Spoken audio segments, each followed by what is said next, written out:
स्वामी समर्थ. आपल्या भारतीय संस्कृती आणि पारंपरिक यामध्ये अनेक गोष्टींना महत्त्व आहे. यापैकी आपले राहते घर आणि घरातील देवघर हे अंत्य जिव्हाळ्याचे विषय आहेत. देवघर ही अतिशय महत्त्वाचे आणि विश्वासाची जागा मानली जाते. देवघराचे महत्त्व वैशिष्ट्य म्हणजे देवघराकडे पाहिल्यानंतर शांत आणि प्रसन्न वाटायला हवे. घराबरोबरच देवघराचेही महत्त्व तेवढेच असते. घराला घरपण येण्यासाठी पूजापाठ, आरती, भजन या सर्व गोष्टीचे अंतर्भाव असतोच. त्याचबरोबर काही गोष्टीची काळजी घेणे देखील तितकेच महत्त्वाचे आहे.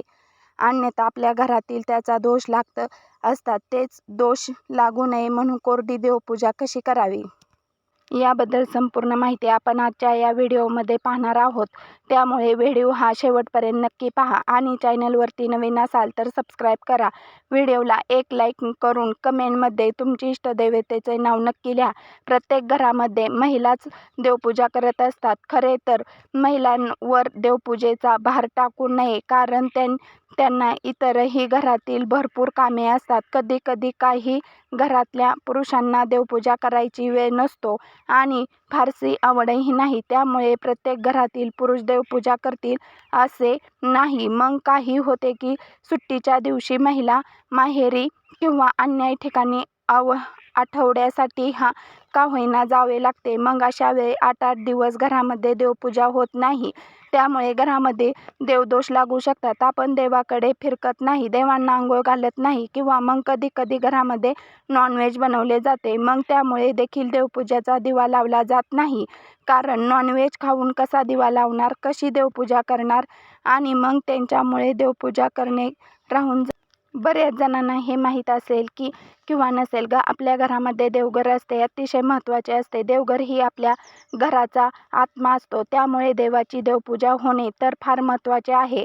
आपल्याला थोडीशी जर अडचण आली तरी आपण लगेच देवा करत राहतो, पण घराने ऐकून घेण्याचे एकमेव ठिकाण म्हणजे देवघर असते. त्यामुळे महिलांनी तर देवघर शिवाय कमतरताच नाही. पण ज्या महिला जॉब करतात त्यांना काही वेळा देवपूजेसाठी वेळ नसतो. घरामध्ये रोज आपल्या देवाची देवपूजा करण्यासाठी त्यांना स्नान घालण्यामुळे जे आपल्या घरामध्ये नकारात्मक ऊर्जा असते ती सगळी नष्ट होते. कारण घरामध्ये दिवा लावणे, देवपूजा करणे यामुळे सकारात्मक ऊर्जा वाढीस लागते आणि आपल्यालाही स्वतःला प्रसन्न वाटते. कारण जे काही देवतत्व आपण म्हणतो जागृत राहतो, आपल्या घरामध्ये चैतन्य राहते. बघा किती जर आपण नाही म्हटले तरी बऱ्याच जण असे होते की कामामुळे किंवा काही घरामध्ये देवपूजा करणे शक्य होत नाही. जॉब असतो, व्यवसाय असतो किंवा इतर कामे असतात. घरामध्ये छोटी बाळे असतील, मुले असतील आणि बऱ्याच वेळेला काय होते की जे गृहिणी असते तिच्यावरती पण कामाचे खूप लोड असतो किंवा ज्या महिला आहेत त्यांना जॉब करणे, घरातील सगळे मॅनेज करावे लागते किंवा कोणी जेंट्स देवपूजा करणार असतील तर त्यांच्या मागे पण भरपूर कामे असतात आणि मग किती जरी वेळ काढायचा म्हटले तरी शक्य होत नाही. बऱ्याच जणांचे असे म्हणणे असते की ताई, आमच्या देवघरामध्ये खूप देवाच्या मूर्त्या आहेत, खूप फोटो आहेत, त्यामुळे आम्हाला रोज देवपूजा करायची म्हटले व्यवस्थित देवांना स्नान घालून तर ते शक्य होत नाही. खूप वेळ लागतो. पण आम्हाला आमच्या कामामुळे, जॉबमुळे, व्यवसायामुळे हे शक्य नाही. तर काय करावे, त्यावरती एक महत्त्वाचा पर्याय आहे, तो लक्षात घ्या. तो म्हणजे तुम्हाला ज्या दिवशी देवपूजा करणे शक्य होईल त्या दिवशी नक्कीच तुम्ही देवांना स्नान घालून देवाची व्यवस्थित देवपूजा करा. पण बरेच जण असे म्हणतात की देवपूजा नाही जमत म्हटले की त्या देवघराकडे कोणी फिरकत नाही किंवा अजिबात दिवा लावला जात नाही, अगरबत्ती लावली जात नाही, धूप लावला जात नाही. कारण का तर वेळ नाही आम्हाला किंवा आम्ही देवपूजा व्यवस्थित केली नाही, देवांना स्नान घातलेले नाही. मग कशाला दिवा लावायचा, मग कशाला धूप पेटवायचा, कशाला अगरबत्ती लावायची असे म्हणतात. परंतु हे अतिशय चुकीचे आहे. जर तुम्हाला रोज देवपूजा करायची वेळ नसेल तर देखील तुम्ही अशा प्रकारे कोरडी देवपूजा करू शकता. ती कशी तुम्हाला सांगते. कारण काय असते, आपल्या देवघराकडे आपण अजिबात लक्ष देऊ नये. समजा दिवा पण आपल्याला देवघरामध्ये लावावा जात नाही तर आपल्या घरातील दोष लागू शकतो किंवा जी नकारात्मक ऊर्जा आहे ती मोठ्या प्रमाणामध्ये आपल्या घरामध्ये पसरू शकते. अशा घरामध्ये वारंवार वादविवाद होत राहतात. घरामध्ये नवीन समस्या, कोर्ट कचेरी, आजारपण, घराचे काम अशा सर्व कामामध्ये आपल्या अडचणी येत असतात. कारण आपल्याकडून देवाची व्यवस्थित सेवा घडत नाही. त्यामुळे आपल्या बऱ्याच अडचणींना तोंड द्यावे लागते. ज्या ज्या दिवशी तुम्हाला शक्य त्या दिवशी अवश्य तुम्ही देवांना स्नान घालून अशी देवपूजा करायची. आता बघा रोज शक्य नाही तर करायचे. आपल्या घरामध्ये सकाळ संध्याकाळ प्रज्वलित करायचा आहे. किमान एक तरी वेळेला दिवा प्रज्वलित करायचा आहे. सकाळी किंवा संध्याकाळी. आता जॉब करून ऑफिसवरून तुम्ही कितीही संध्याकाळी आला तरी, रात्री उशीर आला तरी सुद्धा तुम्ही स्वच्छ होऊन स्वतःची स्वच्छता आधी करून नंतर काय करायचे आहे तर आपल्या देवघरामध्ये आपल्याला दिवा जो आहे तर तो प्रज्वलित करायचा आहे. कारण दिवा जेव्हा आपण प्रज्वलित करून त्यामुळे आपल्या घरातील निगेटिव्ह नकारात्मक ऊर्जा निघून जाते. त्यामुळे सकाळी जेव्हा कधी आपण उठू त्यानंतर स्वच्छ आंघोळ करून घ्या. त्यानंतर देवघरामधील जो दिवा आहे तो फक्त प्रज्वलित करून घ्या. त्याचबरोबर अगरबत्ती लावा, घरामध्ये धूप लावा. धुपाचा सुगंध घरामध्ये दरवळतो. घरामधील नकारात्मक निघून जाते.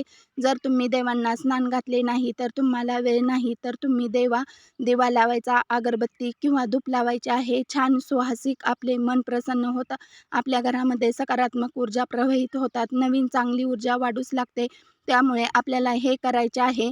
त्यानंतर तुम्हाला काय करायचे आहे, आपल्या घरामध्ये कापूर आणून ठेवायचा आहे. जो कापूर तुम्हाला अवेलेबल होईल तो कापूर तुम्ही आणून ठेवा. म्हणजे साधा किंवा भीमसेनी आणि आपल्या देवघरातील शेजारीच तो ठेवायचा. आणि जेणेकरून रोज तुम्हाला धूप प्रज्वलित करता वेळी कापूर देखील प्रज्वलित करता येईल. रोज सकाळी आणि संध्याकाळी एक कापराची वडी जाळायची आहे. गणपतीची आरती सर्वांनी माहीत आहे, फक्त ती जर म्हटली तर चालेल.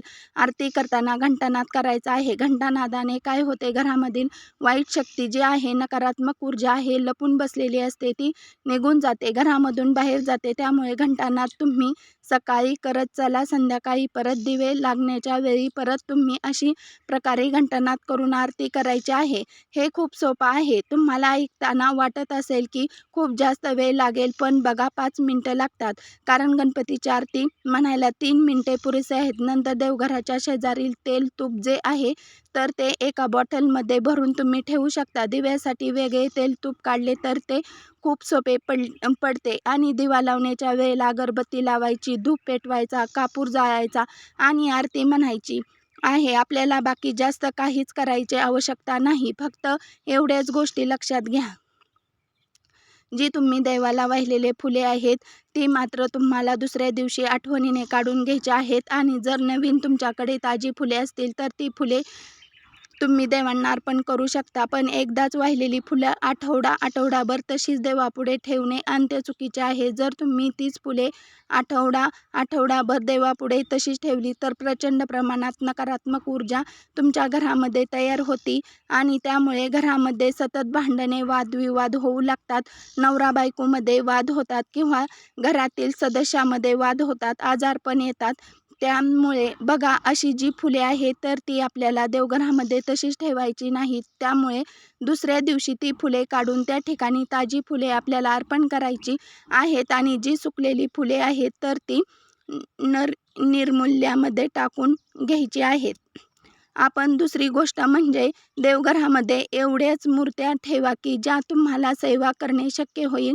बरेच लोक काय करतात की खूप मूर्त्या देवघरामध्ये ठेवत असतात. देवघरामध्ये खूप मूर्त्या ठेवल्याने त्यांचा आपल्याला सेवा करणे शक्य होत नाही. लक्षात घ्या, तुम्हाला जर देवपूजा करायची वेळ नसेल तर तुम्ही अशा प्रकारची देवाच्या मूर्त्या, फोटो आणणे टाळायचे आहे. देवघरामध्ये मोजक्याच मूर्त्या ठेवायच्या आहेत आणि त्याचीच विधिवतपणे पूजा करायची आहे. खूप जास्त मूर्त्या, फोटो असतील तर देवपूजा करायला देखील तितकेच वेळ लागतो. जर तुमच्याकडून हे होणार नसेल, रोजच्या रोज देवपूजा करणे जमणार नसेल तर तुम्हाला एवढ्या मूर्त्या किंवा फोटो घेणे टाळायचे आहे. तुमच्याकडे आता समजा एखादे देवाची मूर्ती आहे किंवा फोटो आहे, पण तुमच्याकडून ती सेवा होत नाही किंवा रोजच्या रोज तुमच्याकडून देवाची पूजा होत नाही. मग काय करायचे आहे, तुमच्याकडून ज्या देवाची सेवा होत नाही त्या मूर्त्या किंवा फोटो तुम्ही विधिवतपणे विसर्जित केला तरी चालेल. मूर्ती विसर्जित करताना दही भात सोडायचा आहे आणि तुम्हाला अशा प्रकारे त्या मूर्त्या विसर्जित करायच्या आहेत. कारण आपण मूर्त्या किंवा फोटो घेतो आणि यावरती सेवा करून पण आपल्याकडून सेवा जमत नाही किंवा त्या देवाचे आपल्याला साधा नामस्मरण करणेसुद्धा शक्य होत नाही. त्यामुळे काय होते, दररोज आपण देवपूजा पण करत नसतो, काहीच करत नसतो. त्या देवाची जर आपल्याला काहीच करणे जमत नसेल, त्यामुळे घराला दोष लागू शकतो, घरामध्ये नकारात्मक ऊर्जा वाढू शकते. त्यामुळे बघा, एवढीच देव ठेवा की ज्याचे तुम्हाला सेवा जमणार आहे. त्यामुळे ज्या देवाची सेवा तुम्हाला करणे जमणार आहे असे मोजकेच देवाची मूर्ती किंवा फोटो देवघरामध्ये ठेवायचे आहे. देवघरात जास्त मूर्तीची गर्दी करायची नाही, कारण जितक्या मूर्त्या फोटो जास्त तेवढ्या तुम्हाला वेळ पण लागणार आहे. जर मूर्ती फोटो कमी असतील तर कदाचित तुम्हाला रोजच्या रोज देवपूजा करणे शक्य होईल. आपल्या कुलदेवतेची सेवा करणे गरजेचे असते, ते खूप महत्त्वाचे असते. ज्यांना रोजची देवपूजा करणे देखील शक्य होत नाही, तर त्यांनी काय प्रश्न पडणार की एवढे कामाचा व्याप आमच्या पाठीमागे आहे, मला तर पूजा पण जमत नाही, मग कुलदैवताची सेवा कशी करणार आहे आणि कोणती सेवा करणार. तर लक्षात घ्या, रोज आपली जी कोरडी देवपूजा आपण म्हणत आहोत की देवासमोर दिवा लावताना अगरबत्ती लावावी, धूप लावावा आणि फक्त 11 वेळा तुमच्या कुलदेवतेचे नामस्मरण करा. फक्त 11 वेळा कुलदेवीच्या नामाचा जप करा. जर तुम्हाला जप माहीत नसेल, ओम ऐं ह्रीं क्लीं चामुंडाविचे या 9 मंत्राचा जप फक्त 11 वेळा तुम्ही जप करा.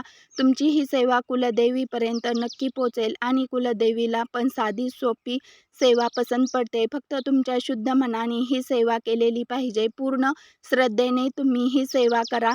तुम्हाला आयुष्यामध्ये कधीच कशाची कमतरता भासणार नाही, कारण आपल्या कुलदैवतेला, देवांना पण माहीत असते की आपण किती कष्ट करतोय, आपण मेहनत घेतोय. त्यामुळे बघा, जो कोणी मनापासून सगळे करतो त्यास सगळे काही देव चांगला करतो, कारण देवाला भोळी भाबडी सेवाच आवडते आणि देव अशी सेवा स्वीकार करतो. या सेवा तुम्ही करू शकता. जर तुम्हाला रोजची देवपूजा जमत नसेल तर एवढी तरी तुम्ही नक्की करा. ज्या दिवशी रांगोळी काढणे शक्य होईल त्या दिवशी तुम्ही अवश्य फुलाची रांगोळी काढा, स्वास्तिक काढा, महालक्ष्मीचे शुभचिन्ह काढा, उंबरठ्याच्या भोवती या गोष्टी तुम्ही करू शकता.